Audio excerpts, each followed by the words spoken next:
नमस्कार दोस्तों, मेरा नाम है विमल सिंह। बालाजी स्टडी अड्डा में आपका स्वागत है। आज जो है वो 10 नवंबर 2020 तारीख है। बीटीसी डीएलएड चतुर्थ सेमेस्टर 2020 की परीक्षा हो रही है। इससे पहले जस्ट आपका चतुर्थ प्रश्न पत्र मैथ यानी कि गणित का पेपर हुआ था, उसका सोल्यूशन हम देख चुके हैं कंप्लीट। साइड में आई बटन में पिछला वाला वीडियो आपको मिल जाएगा और सभी प्रश्न पत्र इससे पहले के करा चुके हैं, वो आप वीडियोस में या प्लेलिस्ट में जाकर देख सकते हैं। आज हम देखेंगे हमारा पंचम प्रश्न पत्र जो कि सामाजिक अध्ययन का हुआ है, चतुर्थ सेमेस्टर का, इसका सॉल्यूशन। तो शुरू करते हैं बहुविकल्पीय प्रश्न से। पहला प्रश्न आपका पूछा गया था, सत्यार्थ प्रकाश रचना है स्वामी दयानंद सरस्वती, रामकृष्ण परमहंस, स्वामी विवेकानंद या राजा राम मोहन राय। तो बहुत ही इजी प्रश्न था, आप सभी जानते हैं। जो आपके आर्य समाज के संस्थापक हैं महर्षि दयानंद सरस्वती, वही सत्यार्थ प्रकाश की उन्होंने रचना की थी। तो आपका पहला वाला ये ऑप्शन बिल्कुल सही हो जाएगा, स्वामी दयानंद सरस्वती, पहला ऑप्शन बिल्कुल सही। दूसरा प्रश्न, जलियांवाला बाग हत्याकांड किसने करवाया था? ये तो मैंने आपको बताया था कि जनरल डायर जो थे उन्होंने गोलियां चलवाई थी। आपने जब फर्स्ट डिवीजन में ये जलियांवाला बाग हत्याकांड आया तो मैंने वहां पर बोला था। तो आपका Simon, General Dyer, Lord Dufferin और लॉर्ड कर्जन में जनरल डायर आपका सही हो जाएगा। चारों ऑप्शन मैं इसलिए पढ़ रहा हूँ क्योंकि क्लियर नहीं दिखाई दे रहा है, तो सब जिनको ना भी दिखाई दे वो भी यहाँ पर सुन ले क्या क्या ऑप्शन है। अगला प्रश्न है, भारत छोड़ो आंदोलन प्रारंभ किया गया 1946, 1930, 1942 या 1932? ये भी मैंने आपको फर्स्ट डिवीजन में कराया था, मैं आपको दिखा भी देता हूँ वो पीडीएफ। ये रही आपकी फर्स्ट डिवीजन वाली। भारत छोड़ो आंदोलन मैंने बताया था 14 जुलाई 1942 वर्धा में प्रस्ताव पारित हुआ था। 9 अगस्त 1942 को आपका भारत छोड़ो आंदोलन हुआ था। यहाँ पर तारीख तो दे नहीं रखी, सन दे रखा है 1942। आपका तीसरा वाला ऑप्शन बिल्कुल सही हो जाएगा। 14 प्रश्न देखते हैं, उत्तर प्रदेश में उच्च न्यायालय कहाँ स्थित है? तो चार ऑप्शन है, इलाहाबाद, आगरा, वाराणसी या मेरठ। बहुत ही सिंपल सिंपल प्रश्न आए, आप सभी जानते हैं। इलाहाबाद आए दिन कोई ना कोई केस चला करता है, तो इलाहाबाद हाईकोर्ट नाम भी है। तो उत्तर प्रदेश में उच्च न्यायालय, आपका पहला प्रश्न इलाहाबाद सही हो जाएगा। अच्छा प्रश्न है अगला, उत्तर प्रदेश का मैनचेस्टर किसको कहा जाता है? लुधियाना, दिल्ली, कानपुर या लखनऊ? ये प्रश्न मैंने यूपी टेट वगैरह की जब तैयारी कराई थी तब कराया था। कानपुर को कराया कहा जाता है उत्तर प्रदेश का मैनचेस्टर। अगला प्रश्न है छठा, अशोक चक्र में तीलियां कितनी है? 22, 28, 30 या 24? तो आप सभी जानते हैं अशोक चक्र में कुल 24 तीलियां हैं जो कि 24 घंटे का प्रतीक होती हैं। बहुत ही बेसिक सा प्रश्न है। अगला प्रश्न देखते हैं, सातवां, प्रदूषण के प्रकार हैं वायु प्रदूषण, ध्वनि प्रदूषण, जल प्रदूषण, सभी होते हैं। आपका चौथा ऑप्शन सही हो जाएगा। अगला प्रश्न देखते हैं, आठवां, हिंदुस्तान रिपब्लिकन एसोसिएशन का गठन किसने किया था? तो एक्चुअल में अगर बात करें हिंदुस्तान रिपब्लिकन एसोसिएशन का जो गठन है, स्थापना है, उसमें नाम देखने को मिलता है सचिंद्र सान्याल। और यहाँ पर देखिए तो चारों ही ऑप्शन में वो नहीं है, तो ऑप्शन के अकॉर्डिंग ही हम जाते हैं, पर जानकारी आपको होनी चाहिए। सचिंद्र सान्याल जो है, इनको हिंदुस्तान रिपब्लिकन एसोसिएशन की स्थापना के रूप में जाना जाता है। और कब की गई थी इनके द्वारा? तो 1924 ईस्वी में की गई थी। पर इन ऑप्शन में अगर बात करें हिंदुस्तान रिपब्लिकन एसोसिएशन का गठन, तो राजगुरु तो बिल्कुल नहीं होगा। राम प्रसाद बिस्मिल, चंद्रशेखर आजाद और भगत सिंह, तीनों का नाम देखने को मिलता है।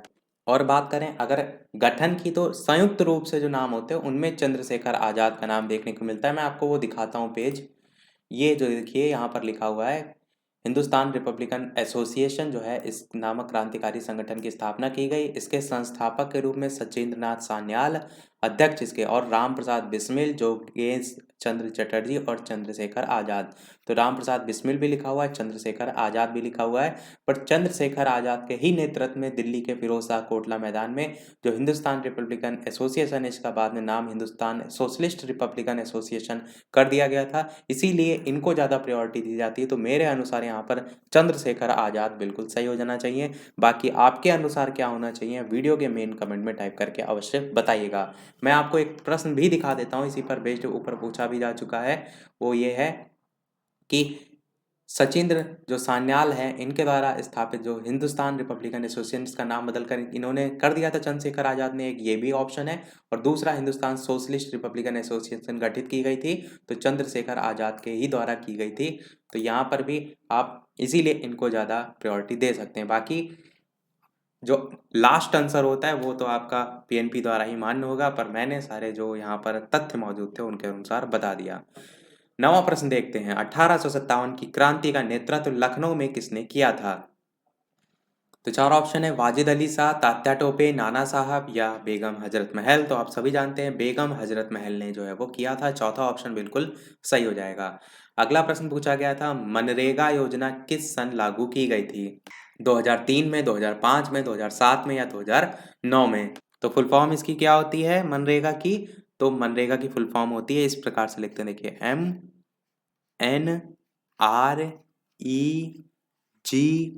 MNREGA। महात्मा गांधी, पूरा इसको हम बोलते हैं एम से महात्मा गांधी, फिर राष्ट्रीय ग्रामीण रोजगार गारंटी अधिनियम, इस टाइप से होती है इंग्लिश में और हिंदी में अलग अलग। मेन आपको पूछा गया सन, तो ये 2005 वाला सही होगा। दूसरा वाला ऑप्शन 7 सितंबर 2005 को ये अधिनियमित किया गया था। तो यही आपका दूसरा वाला ऑप्शन 2005 सही हो जाएगा। 11 प्रश्न है आपका कि कर्मा लिखा हुआ है आपका, पूछिए जो लिखा है ये कर्मा लिखा है, पूछा गया कर्मा लोक नृत्य है, महोबा का है, मिर्जापुर का है, ब्रज का है या सोनभद्र का है?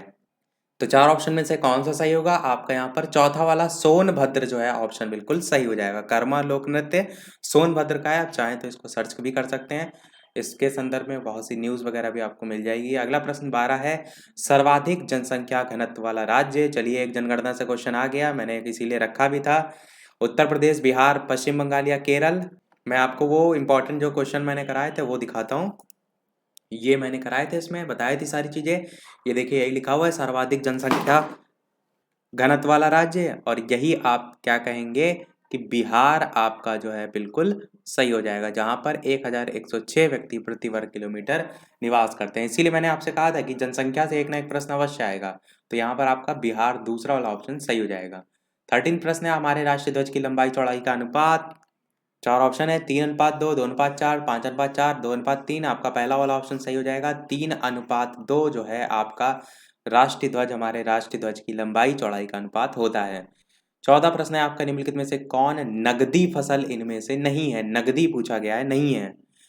चाय, कपास, गेहूं, गन्ना। चार ऑप्शन है, बताना है कौन सा सही होगा। तो सबसे पहले समझिए कि जो नगदी फसल है ये होता क्या है। तो आप क्या कहेंगे, वो फसल जो व्यापार के उद्देश्य से जो किसान होते हैं उनके द्वारा तैयार की जाती है वो नकदी फसल होती है। अब इसमें कपास और गन्ना ये तो आपकी डेफिनेटली नकदी फसल होती है, प्रश्न में नहीं पूछा गया है।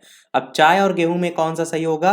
तो इसके लिए मैं आपको एक प्रश्न दिखाता हूं जिससे आपको चाय और गेहूं में कंफ्यूजन ना हो। ये प्रश्न आप देखिए, नकदी फसलें हैं पटसन, चाय, कपास, ये सभी। तो ऑप्शन क्या है? सभी जो है इसमें है, चाय भी ऑप्शन में, यानी कि चाय एक नकदी फसल है।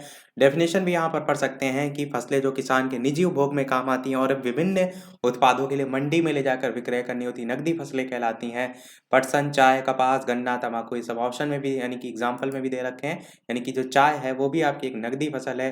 पूछा गया था प्रश्न में नहीं है, तो गेहूं आपका बिल्कुल जो है वो सही हो जाएगा। नहीं पूछा गया है प्रश्न में, इसलिए। देखते हैं अपना अगला और इस वीडियो का लास्ट प्रश्न, यानी कि इस अति लघु यानी बहुविकल्पी का लास्ट प्रश्न, क्योंकि इसके बाद अति लघु भी देखेंगे हम। और वीडियो पसंद आए तो सभी लोग वीडियो को लाइक भी अवश्य कर दीजिएगा, ताकि इसी प्रकार आगे भी हम आपको अच्छी से अच्छी चीजें प्रोवाइड कराते रहें।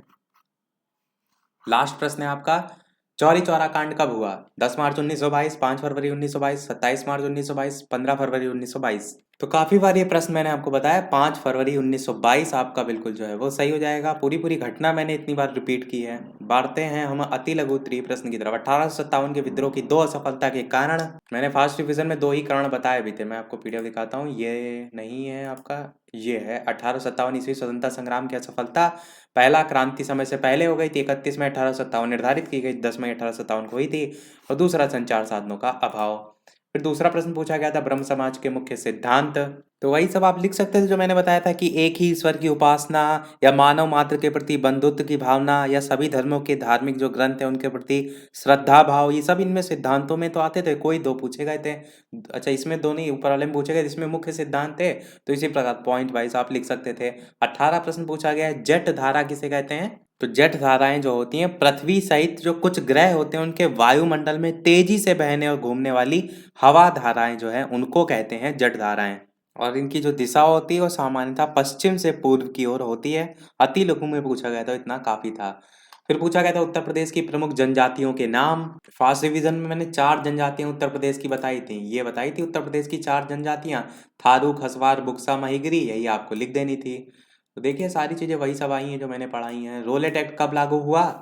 तो रोलेट एक्ट आपका 26 जनवरी 1919 को जो है वो पास हुआ था, और इसी को काला कानून भी कहा जाता है। मैंने पहले टॉपिक वाइज वीडियो में सारी चीजें बताई थी। अगला है पूना समझौता पर प्रकाश डालिए।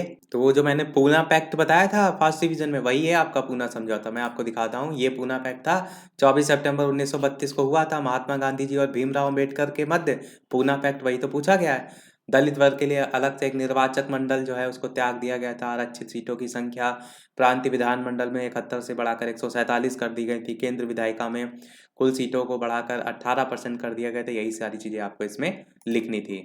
फिर अगला था कृषि पर आधारित 2 उद्योगों के नाम। तो बहुत से होते हैं, कोई भी 2 लिख सकते थे, चाहे चीनी उद्योग, कपड़ा उद्योग हो गया, जूट उद्योग हो गया, सब कृषि पर आधारित उद्योग में आएंगे। अगला प्रश्न पूछा गया था खिलाफत आंदोलन से आप क्या समझते हैं? तो खिलाफत आंदोलन भी मैंने आपको कराया था, वो भी मैं दिखाता हूँ। फर्स्ट डिवीजन में 12 नंबर पे था। 1919 से 1922 मुसलमानों द्वारा चलाया गया राजनीतिक धार्मिक आंदोलन था। उद्देश्य इस प्रकार से आप लिख सकते थे कि इस्लाम के मुखिया माने जाने वाले तुर्की के खलीफा जो उसके पद की पुनः स्थापना कराने के लिए अंग्रेजों पर दबाव बनाना इसका उद्देश्य था। तो ये हमारा प्रश्न नंबर कौन सा हुआ? 23 वाला। 24 प्रश्न क्या था? नेहरू रिपोर्ट कब प्रस्तुत की गई थी? ये भी मैंने फर्स्ट डिवीजन में आपको कराया था, वो भी मैं आपको दिखाता हूँ। 17 नंबर पे था नेहरू रिपोर्ट। 1928 में भारत सचिव लॉर्ड बिरकनहेड ने भारतीयों को ऐसे संविधान निर्माण की चुनौती दी थी जो कि सभी गुट और दलों में सामान्य हो, यानी कि मान्य हो। अगस्त 1928 में मोतीलाल नेहरू जो हैं उनकी अध्यक्षता में बनी थी एक उप समिति, उसने नेहरू रिपोर्ट प्रस्तुत की थी। तो आपका अगस्त 1928 आपका सही हो जाएगा, और तारीख वैसे 28 अगस्त 1928 थी। पर आपने इसके बारे में इतनी सारी चीजें मैंने बताई थी, आप 2-4 लाइनें भी लिख के आ जाएंगे तो काफी था। तभी मैंने कल टेलीग्राम पर आपको मैसेज भेज दिया था कि मैंने एक वीडियो में जो पूरा कोर्स कराया है उसको अवश्य देख लीजिएगा। मैंने इंग्लिश विषय का भी एक वीडियो में पूरा कोर्स कराया है, उसको अवश्य देख लीजिएगा। क्योंकि देखिए पूरा पेपर सोशल साइंस में तो एक एक क्वेश्चन आपको वहीं से मिल रहे हैं। अगला है कानपुर का लाल इमली किस उद्योग के लिए प्रसिद्ध है? तो कुल मिलाकर आप कहेंगे वस्त्र उद्योग से संबंधित है, जिसमें आपके कंबल का या शॉल हो गया या ऊन हो गया, इस टाइप की सारी चीजें देखने को आपको मिलती हैं। तो ऊनी वस्त्र लिखा हो तब भी सही है, या वूलन लिखा हो कपड़े, वो भी सही है।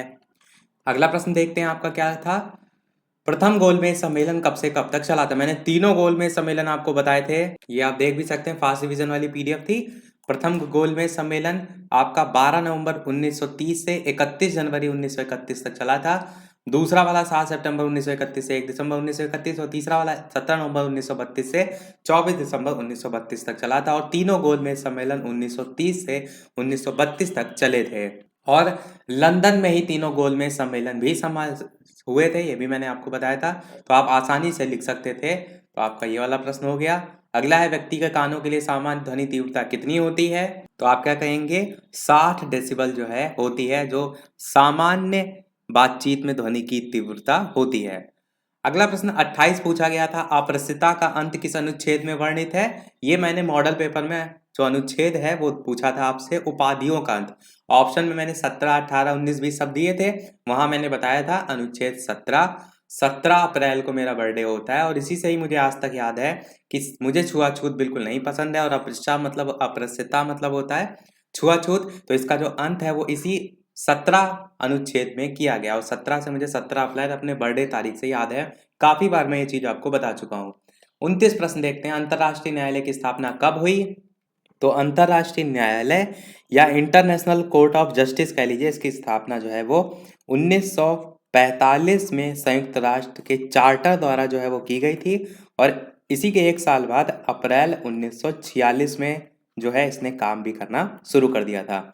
लास्ट हमारा अति लघु है, कांग्रेस के प्रथम अधिवेशन की अध्यक्षता किसने की थी? तो सबसे पहले सबसे प्रश्न जो पूछा जाता है वो ये कि कांग्रेस या भारतीय राष्ट्रीय कांग्रेस का जो प्रथम अधिवेशन है वो कब हुआ था? तो 1885 में हुआ था। कहाँ हुआ था? तो बंबई में हुआ था। और किसकी अध्यक्षता में? तो व्योमेश चंद्र बनर्जी थे उस समय, और लॉर्ड डफरिन उस समय वायसराय थे। तो यहाँ पर आपका अधिवेशन की अध्यक्षता पूछा गया है, तो आपका व्योमेश चंद्र बनर्जी सही हो जाएगा। इसी के साथ सारे हमारे अति लघु समाप्त होते हैं। लघु उत्तरीय प्रश्न सब थ्योरी बेस्ड है। मैं आपको प्रश्न केवल दिखा देता हूँ। उत्तर प्रदेश के 2 खनिज संपदा का वर्णन कीजिए। सुरक्षा परिषद से आप क्या समझते हैं? गैर सरकारी संगठन मैंने आपको बताया था। और सविनय अवज्ञा आंदोलन, पूना समझौता दोनों मैंने फर्स्ट डिवीजन में बताए थे। मौसम और जलवायु में अंतर तो मैंने कितनी बार बताया है। आतंकवाद क्या है ये भी मैंने जो लघु उत्तरीय प्रश्न कराए थे उसमें बताया था। 1857 के स्वतंत्रता संग्राम के जो कारण थे ये सबसे पहले पेज पर ही लिखे हुए थे। मैं आपको दिखा भी देता हूँ। फर्स्ट डिवीजन वाली जो पीडीएफ थी सबसे पहला ही देखिए पॉइंट था। इसके कारण में राजनीतिक कारण, धार्मिक कारण, सैनिक कारण। मैं जानता हूँ कि एक प्रश्न यहाँ से हर साल आता है। सेम यही चीज 2017 बैच में हुई थी, यहाँ भी हुई है, तो आप कर ले गए होंगे। फिर भूमंडलीकरण के आर्थिक प्रभाव को समझाइए। भूमंडलीकरण सबसे लास्ट में मैंने बताया था क्या होता है। स्वतंत्रता प्राप्ति हेतु किए जाने वाले जो प्रयास हैं वो आप इसमें लिख सकते थे। भारत के उत्तर के जो मैदान है उनका उल्लेख, ये भी मैंने आपको फर्स्ट डिवीजन में देखिए पूरा दिखाया था। मैं भी ये भी दिखा देता हूँ आपको। ये देखिए भारत के भू आकृतिक प्रदेश मैंने पढ़ाया था। भारत का विशाल मैदान, भारत का पर्वतीय भाग, दक्षिण का पठार, तटीय मैदान। तो यही यहाँ पर उत्तर का विशाल मैदान जो लिखा हुआ है यही तो पूछा गया, उत्तर के मैदानों का उल्लेख कीजिए। तो यहाँ पर आपको मैंने छोटी मोटी चीजें ही भले बताई थी फर्स्ट डिवीजन में, पर बताई हर चीज थी कि प्रश्न में कुछ भी आए तो आप कर ले जाए। मैंने अपनी तरफ से पूरी कोशिश की थी। उम्मीद करता हूँ आप सभी लोगों का पेपर अच्छा हुआ होगा। ओवरऑल पेपर कैसा गया वीडियो के मेन कमेंट में अवश्य बताइए। वीडियो पसंद आया हो तो सभी लोग वीडियो को लाइक अवश्य कर दीजिएगा। चैनल पर नए हो तो सब्सक्राइब करके भी अवश्य जुड़ जाइएगा। और जो कल पेपर है इंग्लिश वाला, शांति शिक्षा वाला, हिंदी वाला, इंग्लिश और शांति शिक्षा के फर्स्ट डिवीजन वाले वीडियो हम करा चुके हैं, वो आप देख लीजिएगा। और हिंदी वाला आज ही हम जो है इसे भी करा देंगे। तो मिलते हैं फिर अगले वीडियो में नए टॉपिक के साथ। तब तक के लिए नमस्कार। Thank you for watching.